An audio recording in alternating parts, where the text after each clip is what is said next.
नमो नारायण। आज मैं समागम से जुड़ी हुई कुछ विशेष बातें बताऊंगी कि समागम एक्चुअली होता कैसे है, क्या होता है समागम में। हमारे श्री सद्गुरुदेव भगवान जी पहले डॉक्टर थे, आयुर्वेद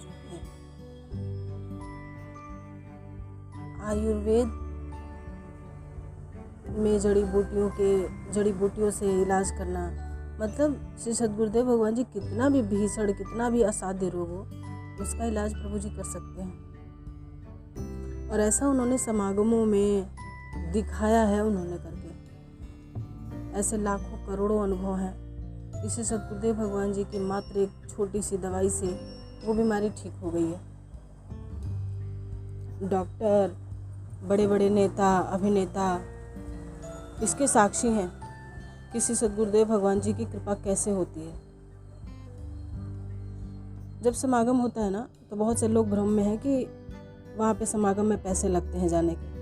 तो आपको सबसे पहले ये बता दो, समागम में जाने का एक पैसे का भी खर्च नहीं है कहीं भी। वेदों के अनुसार श्री सद्गुरुदेव भगवान जी लंगर की व्यवस्था अपनी तरफ से करते हैं, क्योंकि शास्त्रों में ऐसा लिखा है कि जब दीक्षा समारोह हो रहा हो या फिर मंत्र किसी को दिए जा रहे हों, तो भोजन जो है गुरु की तरफ से होता है। श्री सद्गुरुदेव भगवान जी का कहना है कि आप लंगर लो, वो प्रसाद है। उस समय समागम में 33 करोड़ देवी देवता मौजूद होते हैं और सबकी कृपा एक साथ सब लोगों पर होती है। श्री सद्गुरुदेव भगवान जी शुरू में एक दो लोगों को ऐसे बुला के समझाते थे, बताते थे। फिर हमारी श्री गुरु माँ जी, जिन्होंने प्रभु जी से कहा कि ये तो बहुत अच्छा है, ये सबके साथ में होना चाहिए, सभी लोगों का इलाज इससे होना चाहिए था, सभी लोग खुश हो जाएंगे, सभी लोग सुखी और संपन्न हो जाएंगे। और श्री गुरु माँ जी के कहने पर श्री गुरुदास जी ने इसकी व्यवस्था का कार्यभार संभाला श्री गुरु जी के आदेश पे, और एक बड़े पैमाने पे ये समागम रखे गए। इससे हुआ ये कि जितने भी समागम में जाते हैं उनको एक एक करके कृपा की जरूरत नहीं पड़ती है। वहाँ पे सारे लोगों पर सामूहिक रूप से कृपा बरसती है परमात्मा की। श्री सद्गुरुदेव भगवान की जहाँ जहाँ तक दृष्टि जाती है, वहाँ तक के लोगों के कष्ट दूर हो जाते हैं। इसलिए जब हम समागम में जाते हैं तो हमें कुछ ले जाने की जरूरत नहीं है, सिर्फ एक चद्दर एक ऐसा आप लेके जाएं, क्योंकि चद्दर के भी अनुभव बहुत सारे हैं कि आप जो चद्दर लेके जाते हैं उसको 2 दिन तक बिछा के रखिए, आप उसी पे बैठिए और श्री सद्गुरुदेव भगवान जी की वाणी मात्र से वो सब अभिमंत्रित हो जाता है। तो वहाँ जो चद्दर आप लेके जाते हैं उसको लाके घर पे धुलना नहीं है। अगर कोई घर में बीमार होता है, करीब 6 महीने तक उस चद्दर को धुला नहीं जाता है।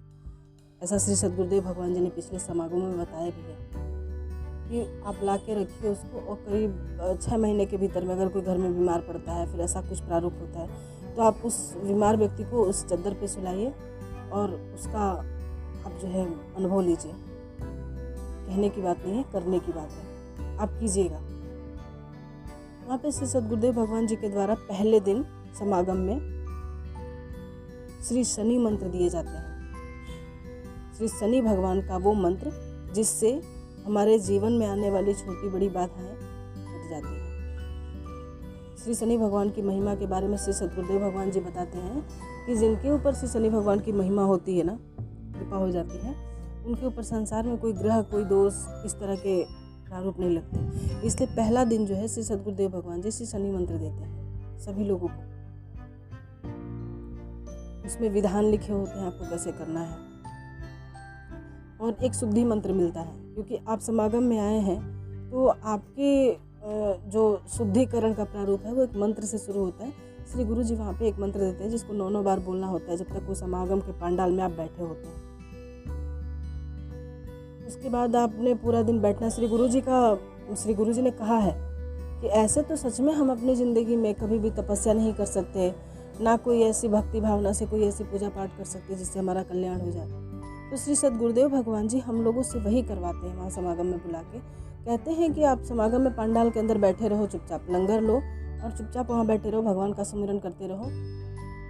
उससे हमारे कष्ट भी कटते हैं और समागम के भीतर बैठ कर के पाठ करने का जो लाभ है, जो उसका असर है, वो 100 गुना ज़्यादा बढ़ जाता है। वहाँ जाके किसी से बात नहीं करना है, किसी से संबंध बनाने नहीं जाते, वहाँ पे सिर्फ हमारा संबंध परमात्मा से होता है और किसी से नहीं होता। श्री सद्गुरुदेव भगवान जी कहते हैं कि किसी के छूने से, किसी के से बात करने से भी लोगों के कष्ट हमारे ऊपर आते रहते हैं। कई बार हमारी ज़िंदगी में सब कुछ सही चल रहा होता है, हम अच्छे होते हैं, मगर फिर भी हमें कष्ट होता है, तो वो कष्ट एक्चुअली हम दूसरों से ले लेते हैं, उससे बात करके, उसका कोई प्रारोप करके, है ना। और दूसरे दिन श्री गुरु जी जब भी आते हैं तो आपको परमात्मा के बारे में विस्तार पूर्वक बताते हैं, उस पाठ के बारे में विस्तार पूर्वक बताते हैं। श्री गुरु जी कर्मों के भी रहस्य को समझाते हैं। और वहाँ पे जब उचित समय होता है, जब ग्रह नक्षत्र काल दो सब विशेष अवस्था में होते हैं, तो उस समय श्री गुरु जी का बीज मंत्र प्रदान करने का वक्त होता है, जिसको प्रदान करने के लिए भी श्री गुरु जी मंत्र बुलवाते हैं और उसको अर्पित करने के लिए फिर श्री गुरु जी का आदेश होता है कि आप जो है उस मंत्र के बदले में कुछ देना पड़ता है शिष्य को, अपने गुरु को। तो वहाँ पे आपने फूल की पत्ती, कागज के टुकड़े भी डालना है तो आप डाल दो, और वो बीज मंत्र जो है आप ग्रहण कर लो। ग्रहण करने के बाद उसको लाल कपड़े में हमेशा रखना चाहिए, पूजा के स्थान में, ठीक है। क्योंकि श्री गुरु जी ने बताया है कि गुरु, मंत्र और देवता तीनों एक ही होते हैं, तीनों का समान रूप से सम्मान किया जाता है। तो वो श्री गुरु जी के द्वारा दिया हुआ जो प्रसाद है हमें, वो मंत्र, वो कैसे काम करेगा जब हम उसको उतना सम्मान देंगे, उससे उतनी श्रद्धा के साथ उसका जाप करेंगे। फिर उसको अपने घर के मंदिर में रखना है और समय से निकाल करके 2 बार 3 बार जितना भी आपसे हो सकता है उतनी बार पाठ करना है। उसको करने के भी कुछ विधान है। वो मालाओं का जो है प्रारूप है कि अभिमंत्रित माला से ही जाप करनी है।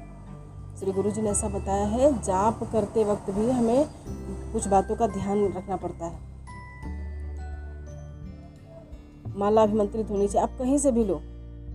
समागम में एक्चुअली ये व्यवस्था होती है कि मतलब गुरु जी के द्वारा अभिमंत्रित की गई होती है, लेकिन आप कहीं से भी चाहो तो माला, आसन और गौमुख ले सकते हो। पीले रंग का ऊनी आसन ही प्रयोग में लाया जाता है। आप विस्तार से इसको कई ग्रंथों में पढ़ सकते हो, आसन के संबंध में क्या लिखा हुआ है। उसके बाद श्री गुरु जी जब मंत्र देते हैं, मंत्र देने के बाद उसके कुछ विधान किए जाते हैं, और विधान करने के बाद आपने वहाँ से जाना होता है। इस बीच की जो हमारी क्रियाकलाप होते हैं उसमें श्री गुरु जी के द्वारा हमें आयुर्वेद का विशेष महत्व समझाया जाता है। आयुर्वेद में हमारे हर बीमारी का इलाज है, जो श्री गुरु जी समय समय पर हमें बताते रहते हैं।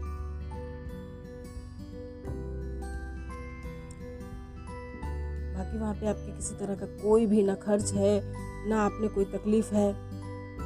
हर एक चीज़ की व्यवस्था समागम में होती है। बस आपने बैठना होता है परमात्मा के नाम पर। और श्री गुरु जी ने कहा है कि परमात्मा के नाम पर बैठना भी एक गृहस्थ के लिए बहुत ऊंची अवस्था का तप होता है। श्री गुरु जी इसलिए वहाँ पे बिठा के रखते हैं कि आप लोग बैठे रहो समागम में। नज़दीक के भी घर वाले जिनका होता है ना, उनको भी श्री गुरु जी मना करते हैं कि समागम में ही आप बैठे रहो।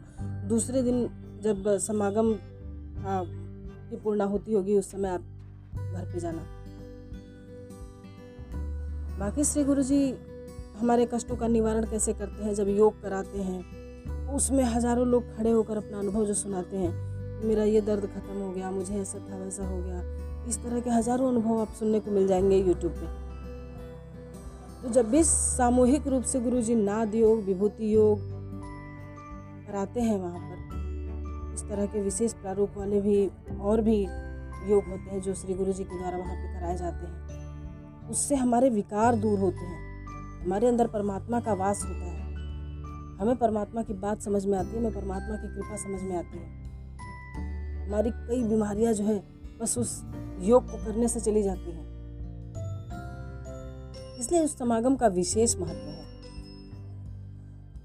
इसीलिए उसको प्रभु कृपा दुख निवारण समागम कहा गया कि आप जिन कष्टों के साथ श्री गुरु जी के पास जाते हो वो श्री गुरु जी के द्वारा कष्ट दूर किए जाते हैं। आप बहुत से लोगों के अनुभव तो तुरंत हो जाते हैं, कुछ लोग को थोड़ा समय लग सकता है, क्योंकि हमारे कष्ट भी तो बहुत ज़्यादा है ना। जैसा हमारा कष्ट होगा उस तरह से हमारी जो है अभिलाषाएं पूरी होती हैं, मनोकामनाएं पूरी होती हैं। श्री गुरु जी जो मंत्र देते हैं वो हमारी इच्छा पूर्ति के ही मंत्र होते हैं। बस उसको श्रद्धा से जाप करना है, क्योंकि परमात्मा हमारी श्रद्धा के, हमारे समर्पण के अनुसार काम करते हैं। इसलिए श्री गुरु जी के प्रति जो समर्पण भाव है वही आपके इच्छा पूर्ति में सहायक होता है। हमारा समर्पण कितना है परमात्मा के प्रति, हमारे क्या भाव है परमात्मा के प्रति, मंत्रों के प्रति, श्री गुरु जी के द्वारा दिए हुए ज्ञान के प्रति। इसलिए समागम एक बहुत विशेष अनुभूति कराने वाला अनूठा एक संयोग मिलता है वहां पे परमात्मा से आत्मा के मिलन का। श्री गुरु जी जब तक व्यास पीठ पे होते हैं तब तक अन्न का एक दाना भी ग्रहण नहीं करते, जब तक आपको मंत्र मिल नहीं जाता है। स्वयं श्री गुरु जी हर एक नियम का पालन करते हैं। आप हजारों ऐसी चीजें देख लोगे जिसमें पता चलेगा कि श्री गुरु जी विदेशों में भी गए हैं तो अपनी पूजा अर्चना श्री गुरु जी ने कभी नहीं छोड़ी है। नित्य क्रम उनका वैसा ही होता है जैसा वो अपने निजी स्थान पे रहते हैं।